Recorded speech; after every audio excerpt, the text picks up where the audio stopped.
Concept study channel में आपका स्वागत है। आज हम लोग क्लास 12 के थर्ड लेसन का संधारित्र पढ़ेंगे। संधारित्र इसके पहले हमने स्थितिज ऊर्जा का डेरिवेशन किया था इसके पहले वाले में। आज हम लोग संधारित्र के बारे में अध्ययन करेंगे। देखिए संधारित्र क्या होता है। संधारित्र एक प्रकार का समायोजन है जिसमें अगर हम किसी चालक के आकार को न बढ़ाएं और इसकी धारिता को बढ़ा दें। जैसे एग्जाम्पल के तौर पर हमने कहा कि हमने कोई बर्तन लिया, इसकी धारिता हमने कहा 1 लीटर है, इसकी धारिता 1 लीटर। अगर इसमें हम कोई द्रव को भरते हैं तो 1 लीटर ही आएगा, लेकिन ये कहा गया इसके आकार में परिवर्तन नहीं करना है और इसकी धारिता बढ़ा देनी, ग्रहण करने की क्षमता बढ़ा देनी है। तो हमने कहा कि चलिए एक हम यहाँ से कट करके दूसरा बर्तन जोड़ लेते हैं। अब देखते हैं इसकी धारिता बढ़ेगी कि नहीं। अब इसमें का जो द्रव रहेगा वो इसमें चला आएगा और इसकी धारिता बढ़ जाएगी, ये खाली होने लगेगा और ये भरने लगेगा। तो इस प्रकार आपने देखा कि इसके आकार में हमने कोई परिवर्तन नहीं किया और इसकी धारिता बढ़ गई। जस्ट इसी कॉन्सेप्ट के हिसाब से हमें संधारित्र के बारे में पढ़ना होगा। तो इसका परिभाषा एक बार देख लीजिए। संधारित्र एक प्रकार का ऐसा समायोजन है जिसमें किसी चालक के आकार को परिवर्तित किए बिना, उसकी चालक के आकार को बदलना नहीं है, उसकी धारिता में वृद्धि की जा सकती है। जैसे एग्जाम्पल के तौर पे आप देख रहे हैं ये प्लेट ए और यह प्लेट बी।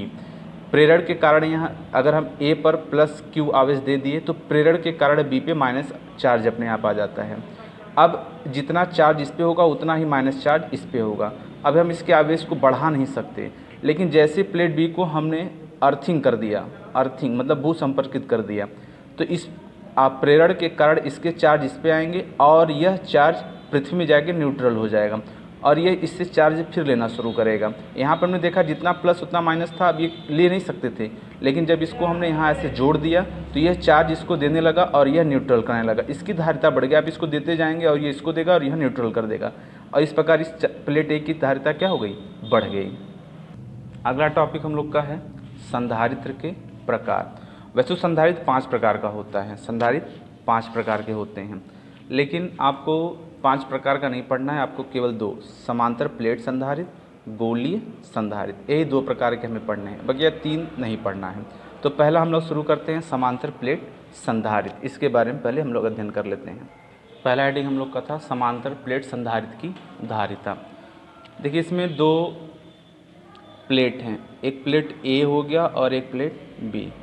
इस पर प्लस क्यू आवेश, माइनस प्लस सिग्मा पृष्ठ घनत्व हो गया, माइनस क्यू आवेश माइनस सिग्मा पृष्ठ घनत्व हो गया।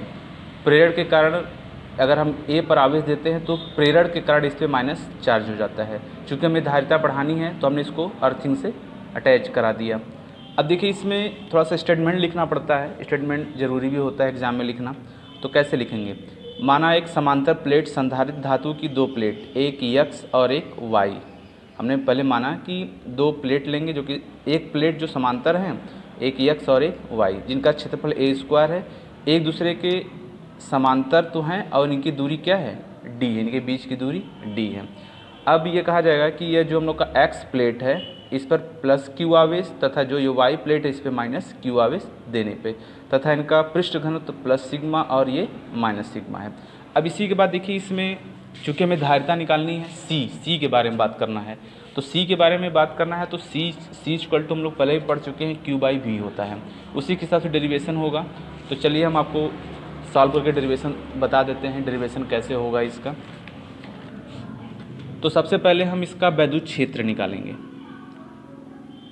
वैद्युत क्षेत्र। चलिए पहले इसका वैद्युत क्षेत्र निकाल देते हैं। तो E equal to sigma upon में एप्सिलॉन नॉट, इक्वेशन नंबर 1। ये वैद्युत क्षेत्र हमने पीछे निकाला हुआ है। और सिग्मा इक्वल टू Q/A, ये हमने पढ़े हुए हैं, ये भी पिछले का ही है आपका। E और सिग्मा निकल गया। अब विभवांतर, इन दोनों प्लेटों के बीच विभवांतर V equal to E into D, मतलब वैद्युत क्षेत्र और उनके बीच की दूरी, ये d हो गया। अब इसमें E का वैल्यू यहाँ से रख देंगे हम लोग, E का value V equal to E का value sigma upon epsilon not into D हो गया। अब यहाँ से सिग्मा का वैल्यू भी रखना पड़ेगा, जो आपका सिग्मा का वैल्यू है वो रख दीजिएगा Q/A। तो V इक्वल टू ये सिग्मा के स्थान पे Q/A epsilon not into D. या अगर इसको पूरा क्लियर हमें करना होगा तो V equal to Q D upon में ए एप्सिलॉन। ये भी निकल गया। अब मेन जो हम लोग हेडिंग में धारिता लेकर चल रहे थे, अब देखिए धारिता का यहाँ नाम आएगा धारिता C equal to Q by भी। क्यू का वैल्यू क्यू की जगह क्यू रहने देंगे और भी का वैल्यू उठा के यहाँ रखेंगे क्यू डी अपॉन में ए एप्सिलॉन नॉट। अब देखिए क्यू से क्यू कट हो गया, ए एप्सिलॉन ऊपर चल जाएगा और अपॉन में डी, यानी C equal to A epsilon में अपॉन में डी। मात्रक क्या हो गया आपका फैरड। ये देखिए धारिता निकल गई दो समांतर प्लेटों के बीच। यदि मान लीजिए इनके बीच परावैद्युतांक है, यदि परावैद्युतांक K है तब C equal to A epsilon not into K upon में डी। और यहाँ पे आपने K रखा है तो यहाँ पे आप K लिख सकते हैं ताकि लगे कि यह केस परावैद्युतांक का है। और ये आपका हो गया मात्रक फैरड। पहला आपका क्लियर हो गया। एक बार देख लीजिए क्या करना होता है। यह दो प्लेट हैं, ये x और ये y। प्लस आवेश सिग्मा घनत्व है आपका प्लस और इस पर माइनस। जब हम इस पर प्लस चार्ज देते हैं तो प्रेरण के कारण इस पर माइनस चार्ज आ जाता है। चूँकि हमें इसकी धारिता बढ़ानी होती है तो इसको हम प्लेट y को हम पृथ्वी से जोड़ देते हैं, जिसको अर्थिंग कहते हैं। उसके बाद तुरंत हम वैद्युत क्षेत्र पे आते हैं, क्योंकि इसमें वैद्युत क्षेत्र उत्पन्न होता है। वैद्युत क्षेत्र आते हैं, सिग्मा पे आते हैं, फिर विभवांतर V इक्वल टू वैद्युत क्षेत्र और उनके बीच की दूरी।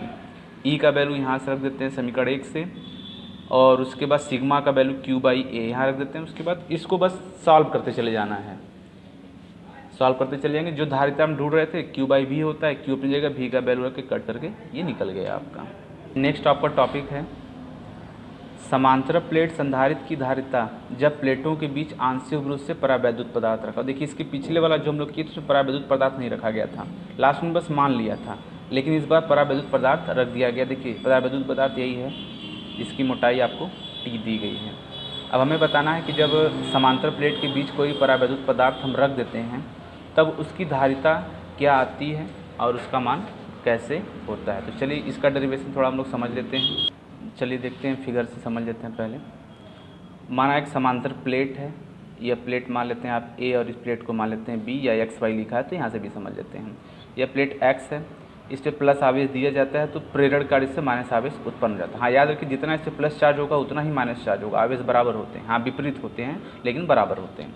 इसके पहले हम लोग जो पढ़े थे उसमें परावैद्युतांक ये नहीं था कोई, लेकिन इस बार रख दिया गया। इसकी भी कुछ मोटाई होगी, तो मान लीजिए अगर ये T मोटाई है और ये पूरा D, और D में से अगर T निकाल देंगे शेष बचेगा। जब हम चौड़ाई की बात करेंगे परावैद्युतांक में तो D माइनस T करके बात करेंगे वहाँ पे।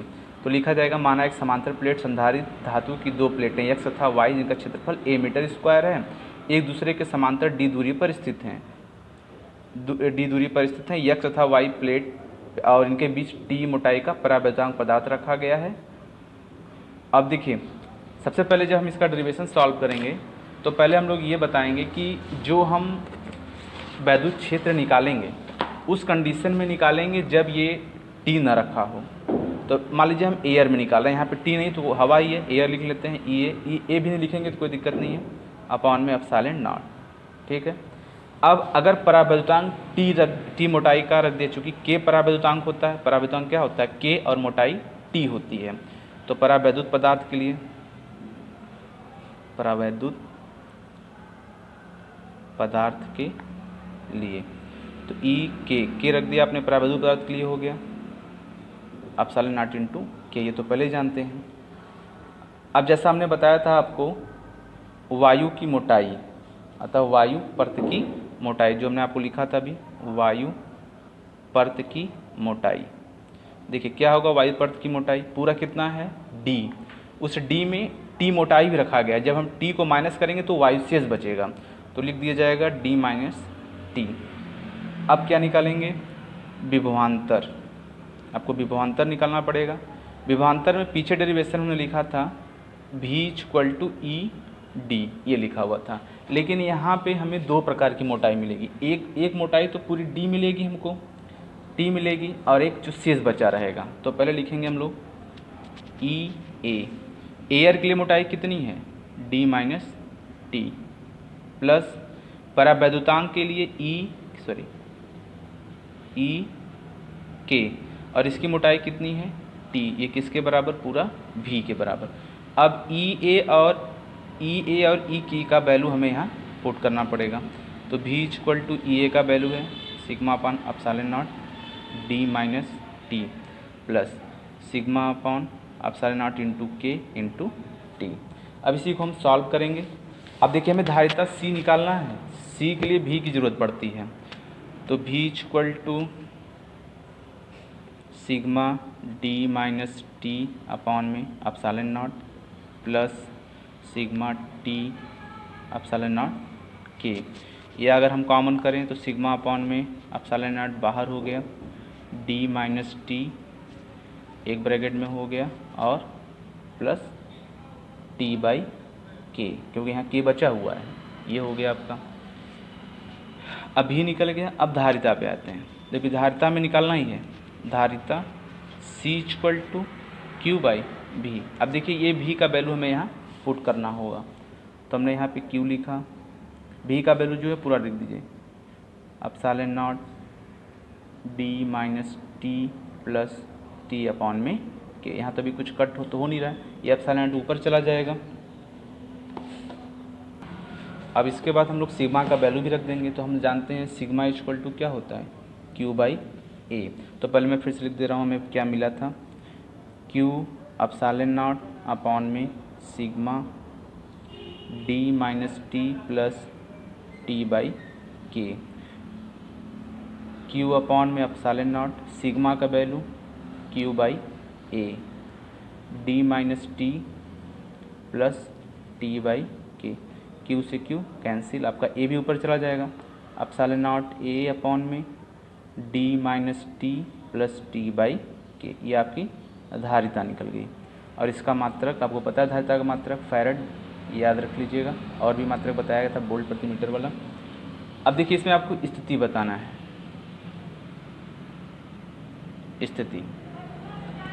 स्थिति ये हो गया कि जो T था वह D के बराबर कर दिया जाए। कहने का मतलब जो ये छोटे सा परावैद्युतांक हमने पता था पूरा भर दें, इसमें पूरा भर दें, तब क्या धारिता होगा, तभी तो T होगा। तो आप सिंपल है, बस ऊपर वाले फार्मूले रखते जाओ, एप्सिलॉन नॉट A, ये आपका D माइनस इस T की जगह भी हमें D रखना होगा, D प्लस डी बाई के। ये और ये कट जाएंगे, ये के ऊपर हो जाएगा, एप्सिलॉन नॉट A के अपॉन में D। ये भी आपका हो गया स्थिति नंबर 1। अब देखिए इस स्थिति से मैं पता, इसमें 3 स्थितियां हैं, एक आपने देख लिया। अब स्थिति नंबर 2, अब ये कहा जाए कि T हो ही ना, T बराबर 0 हो जाए, मतलब कोई परावैद्युतांक आप मत रखो, सीधे एयर में निकालो। तब देखिए क्या हो जाएगा फार्मूला इसका, C not equal to epsilon not A D minus, देखिए मेन फार्मूला आपका यही था जो आपने लिखा हुआ, T प्लस टी अपॉन में के।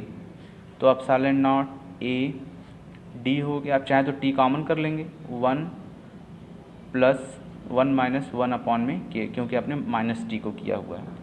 अब T का वैल्यू जैसे ही 0 रखेंगे, ये यहाँ पे 0, ये पूरा वैल्यू समाप्त। तो सिर्फ क्या बचेगा, एप्सिलॉन नॉट A बाई में D। एक आपका ये निकल गया। अब देखिए तीसरा कंडीशन क्या है, यदि k इक्वल टू इन्फानाइट, मतलब परावैद्युन का मान इन्फानाइट तक रख दिया जाए, तब देखते हैं क्या निकलेगा। तो C इक्वल टू, पहले फार्मूला लिख लीजिए, epsilon not A D minus T 1 minus 1 by के। इसी k की जगह हम इन्फानाइट, k की जगह इन्फानाइट रखेंगे तो वैल्यू मिल जाएगा हमको C equal to epsilon A upon में D माइनस टी। ये वैल्यू 0 हो जाएगा, लेकिन 1 बचा रहेगा, 1 से इंटू कर देंगे, आपको ये वैल्यू निकल जाएगा। और ये हो गया आपका फैरड। ये आपके 3 कंडीशन हो गए इसके। अगला आपका टॉपिक है, जब प्लेटों के बीच एक से अधिक परावैद्युतांक पट्टियाँ पूर्ण रूप से भरी हों। अब देखिए जैसे प्लेट है आपका, एक प्लेट देखिए X हो गया और एक प्लेट ये हो गया Y, इसके बीच में बहुत सारी छोटी छोटी पट्टियाँ रख दी गई हैं। K1, K2, K3, K4, K5, K6 ऐसे, और इनकी चौड़ाई नापी जाए तो T1, T2, T3, T4, T5, T6 dot dot dot ऐसे। अब हमें इसके बारे में बताना है इसका धारिता क्या होगा। तो देखिए इसको पूरा डेरिवेशन नहीं करना है, पिछले वाले फार्मूले से ही ये सॉल्व हो जाएगा। जैसे हमने इसके पहले हमने सॉल्व किया था आपको कि धारिता C इक्वल टू हम लोग क्या जानते हैं कि epsilon A T minus T था और 1 माइनस 1 अपॉन K था। तो T की जगह हम यहाँ पे हमने D लिखा हुआ था और ये आपका T सही था, ठीक है। अब देखो जो ये T था हम लोग का C equal to epsilon D minus, अब देखिए इसकी जो अंदर की चौड़ाई है T1, T2, T3, T4 सब हमने लिख दिया, और जैसे T अपॉन K था यहाँ पे T अपॉन K, तो T1 upon K1, T2 upon K2 ऐसे करते चलेंगे। अब T1, T2, T3 फिगर में देखेंगे कि यहाँ से लेके यहाँ तक पूरी मोटाई हम लोग क्या कहें D कहें हैं, तो इस पूरे के स्पेस से हम लोग D रख देंगे और T1 अपॉन T2 ये रख देंगे, पूरा वैल्यू हो गया, और ये D से D आपका कट हो गया, जो वैल्यू बच गया आपका फार्मूला हो गया। ये न्यूमेरिकल में काम आता है आपके। अगला आपका जो हमने पढ़ा था संधारित्र, गोलीय संधारित्र, इसके बारे में पढ़ना, इसकी धारिता निकालनी है। तो सबसे पहले हमने एक ही केंद्र पे दो गोले बनाए, एक की त्रिज्या स्मॉल a और दूसरे की त्रिज्या स्मॉल b। एक गोला a और एक गोला b। a पर आपने प्लस चार्ज दिया है तो इसके प्रेरण के कारण b पर माइनस चार्ज उत्पन्न हो गया। चूँकि आवेश देते हैं तो विभव होता है। तो मान लीजिए अगर हम गोले a पर विभव, तो V1 equal to 1 upon 4 pi epsilon not into K Q by R होता है, तो R यहाँ पे A है। अब गोले B पर अगर हम चले जाएं, गोले B पर विभव, चूँकि B पर माइनस है तो V2 equal to 1 upon 4 pi epsilon not K Q by इसकी रेडियस B है। अब परिणामी विभव निकालना हुआ, परिणामी विभव, तो V equal to V1 plus V2, दोनों आपको जोड़ना पड़ेगा। हाँ, गोले भी हमने माइनस कहा था तो यहाँ पे आप इसको माइनस लगा देंगे। तो V equal to 1 upon 4 pi epsilon not K Q by A, यहाँ पे माइनस लगा दीजिए, 1 upon 4 pi epsilon not K और Q बाई B ये। अब यहाँ से हम लोग इसको सॉल्व करते हैं। सॉल्व करना आसान होता है, आपको बस कॉमन लेना है। अब उसके बाद आपको भी पता है C का फार्मूला लगाना होता है, इसमें तो बस यही तो ज़्यादातर करना है। तो V इक्वल टू आपने कॉमन ले लिया, Q अपॉन में 4 पाई एप्सिलॉन नॉट K, और अंदर आपको मिल जाएगा 1 अपॉन A माइनस 1 अपॉन में B। तो V equal to Q upon में 4 पाई एप्सिलॉन नॉट के, यहाँ पर अगर एलसीएम लेंगे, एलसीएम B तो B माइनस A, ये तो आपको पता ही है, ये आपका हो गया, भी निकल चुका है। अब धारिता, संधारित्र की धारिता C equal to Q by V, तो फार्मूला पता है, Q अपनी जगह रहने दीजिए, इस V का पूरा वैल्यू उठा के आपको यहाँ रखना होगा। Q अपॉन में 4 पाई एप्सिलॉन नॉट